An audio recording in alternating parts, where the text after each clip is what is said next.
مونږ چېرته دا سوچ کړی دی چې نن سبا مونږ کمزور یو، مسلمان دا کمزوري شوی دی، سره د دې نه چې تعداد د بیا هم زیات دی خو بیا هم دی کمزوری دی، دی ښکته دی، دی دباو کړی شوی دی. نو د دې اصل وجه څه ده؟ مونږ چېرته دا سوچ نه دی کړی. اصل وجه د دې دا ده چې زمونږ په خپل منځ کې اختلافات پیدا شوي دي.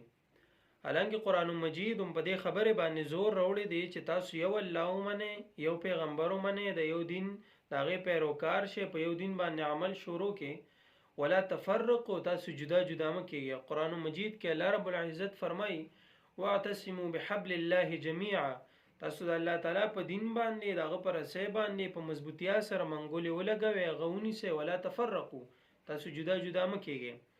په سورې انفال کې الله رب العزت فرمایي تاسو جګړې مه کوئ، تاسو په خپل منځ کې د یو بل سره مین خلی، که چېرته تاسو دا کارونه شروع کړل نو تذهب ریحکم، ستاسو چې کم طاقت دی، کم قوت دی، کم رعب او دبدبه ده، دغه څیز به ستاسو نه اوچت کړي شي.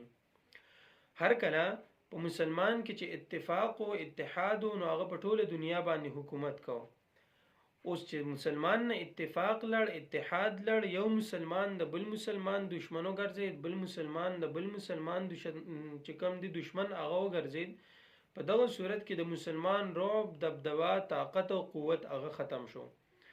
حالانکه نبی اکرم صلی الله علیه وسلم فرمایي یو مومن د بل مومن د پاره په شان تر دیوال د خښتې دی. څرنګه چې یو د دیوال خښتې یوې خښتې بلې خښتې له ټیک ورکړو، یوه خښته په بله خښته باندې مضبوطی، دغه شان به مسلمان هم د مسلمان ملاتړ وي، د یو مسلمان سره به بل مسلمان هغه ټیک لګولی او دوی به په یو بل باندې مضبوط وي. اوس که موږ غواړو چې اتفاق په موږ کې راشي، اتحاد په موږ کې راشي، نو د دې لپاره ضروري څیز دا دی چې موږ اعتصام بحبل الله وکړو، پر رسۍ د الله، په دین د الله، په قرآن د الله باندې موږ منګولې ولګو، دا په مضبوطیا سره ونیسو. هر کله چې موږ دا په مضبوطیا سره ونیو، هغې نه وروسته به اتفاق راشي.